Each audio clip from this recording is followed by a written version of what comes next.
All praises to Yahweh Ba'ashem Yahweh Shai. Ba'ashem Rukah Kwadash. Double honors to the apostles and the elders of Great Millstone. And Shalom to the elect to the nation of Israel. So luck here. Alright, this is going to be a lesson talking about sedition among men and how all the lies that are pushed out in society and all the freedom of speech being taken away is eventually going to cause people to lose it, man.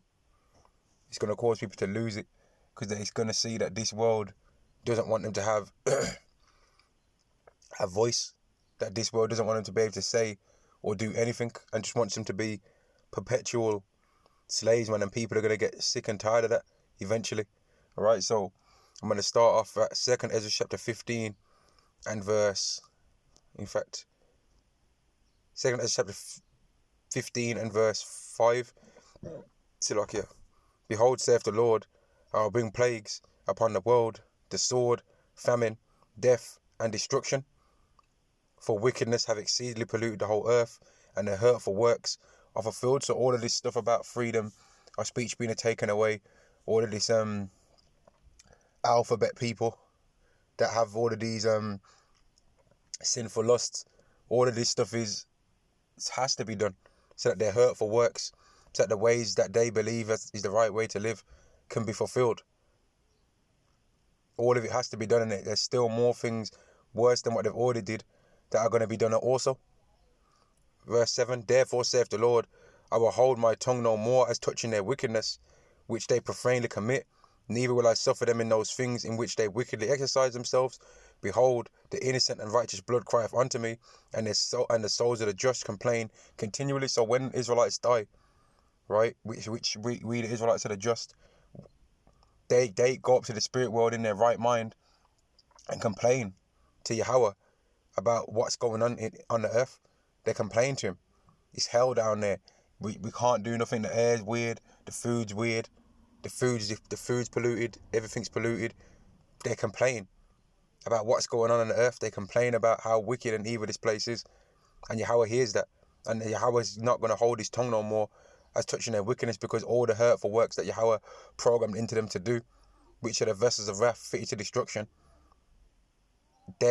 once they've did all of those things, he's going to bring them down. So it's obvious right now that they haven't fully completed all the wickedness that they have to do, because if they had, Yahweh would be ultimately judging them fully.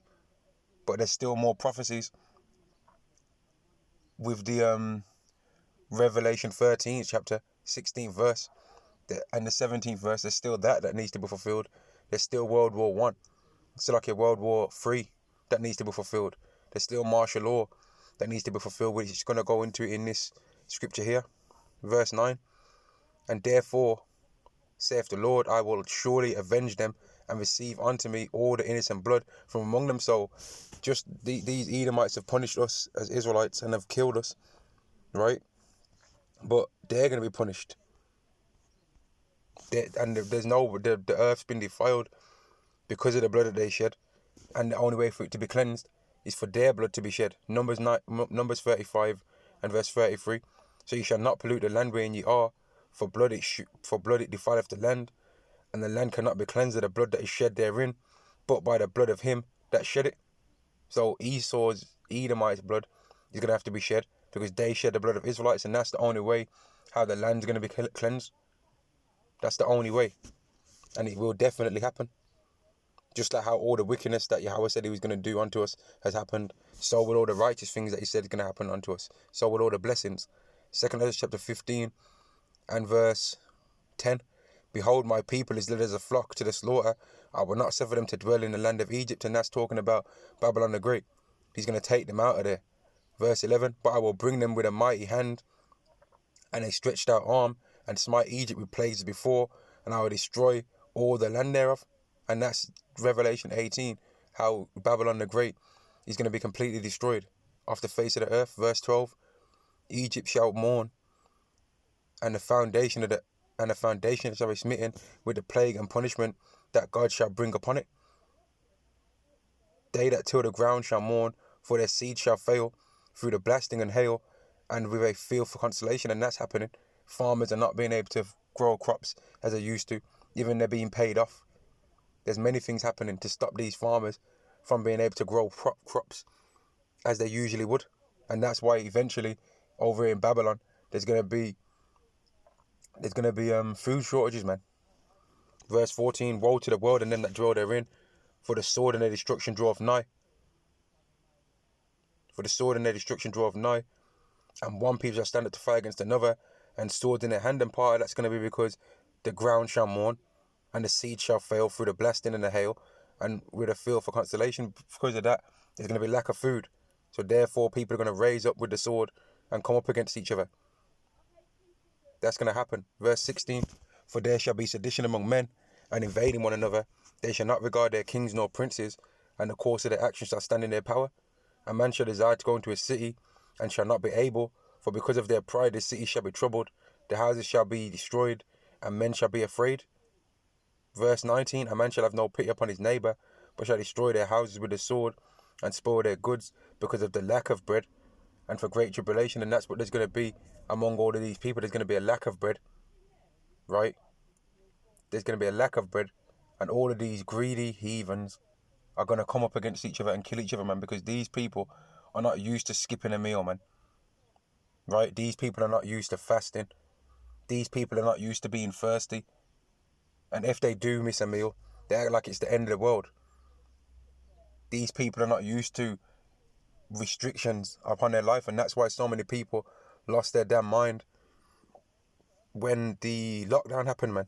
Which really, the lockdown hasn't ended.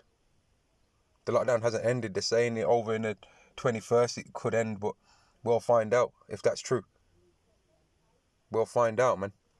But yeah, just a quick video going into how there's going to be sedition among men, and how men are going to be slaughtering each other, man. It's definitely going to happen, because when you saw how selfish people was regarding the toilet tissue and baby wipes and all of these things, water, food supplies, right? People is being greedy with that stuff. So how much more when there really isn't none left?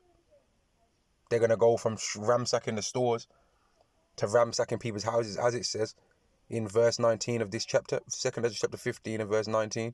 A man shall have no pity upon his neighbour, but shall destroy their houses with the sword. So there might be a neighbour going outside his neighbour's house, and if there isn't, it's not a land where there's guns are allowed. They might just bust out their neighbour's window with a hammer, and then climb up in there and take whatever they want to take and overpower their neighbour. If it is a land where there's guns are allowed, then there'll be a shootout for the stock of food that's in someone's house. That's the kind of thing that's going to be happening, man. These are the kind of things that are going to be happening. There's all these people that you see on the internet storing up oil and fuel at the petrol stations. Those people are going to be looked at, if they do it the right way, those people are going to be looked at by their neighbours as, okay, he's got fuel, well, I'm going to take that from him. I'll read this again. 2 Ezra chapter 15 and verse 19. A man shall have no pity upon his neighbour, but shall destroy their houses with a sword, and spoil their goods, because of the lack of bread. And for great tribulation, there's going to be a lack of bread and great tribulation. Oh, there might be a people that have bread at a particular time, but they don't have no place to sleep that's safe. So they're going to take all their food supply, or as much as they can, to try and find somewhere safer to sleep. And that safe place to sleep might be where you are. That might be where you are, man. And there's many movies that show this kind of thing. I watched one the other day called The Prepper on Amazon Prime, and that was about a Jake that thought that the world was going to end, and then all of a sudden he started preparing for the end of the world, buying up loads of food, buying guns, training how to use a gun, and all of these different things so that he could be prepared for the end of the world.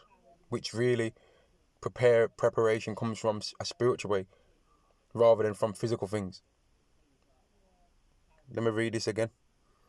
2 Ezra chapter 15 and verse 19. A man shall have no pity upon his neighbour. So people aren't going to care when they see that they've kicked you out of your house and took all of your stuff. They're not going to care. They're going to have no pity upon their neighbour. The same neighbour that they used to go to for a barbecue, that's going to be the same neighbour that's heads they're busting open. The same neighbours that smile and laugh and joke together outside their house gates. These are going to be the same people that are going to be having battles with each other, man. Because people are not people are not nice. These people are not genuine, and you can see that they're not genuine because as soon as anything happens and anything goes wrong, everybody runs to their store and buys up everything. They buy up 5, 6 sets of toilet roll, the 24 pack, right? Stuff it all up in their car. Just put it on the laps of the people that went to the store with them. And then they just like, that's it. They fight with their neighbours. They fight with people in the store because they want a toilet roll, because they want some water. But then about 2 weeks later, they'll try and pretend like there wasn't that same person.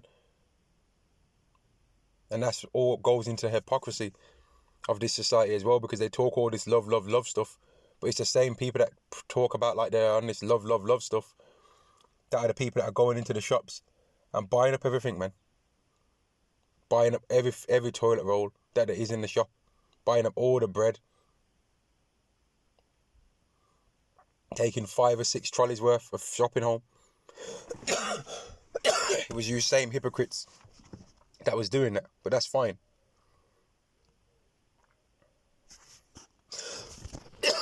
I'll end this lesson there, man. Sedition among men is definitely going to be something that's going to happen, because Yahweh said it is, but you can see the signs of how it can happen quite easily.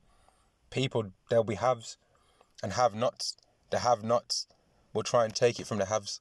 All praises to Yahweh, Ba'ashem Yahweh Shai, Ba'ashem Makakadosh. Double honors to the apostles and the elders of Great Millstone, and Shalom to the elect of the nation of Israel. Shalom.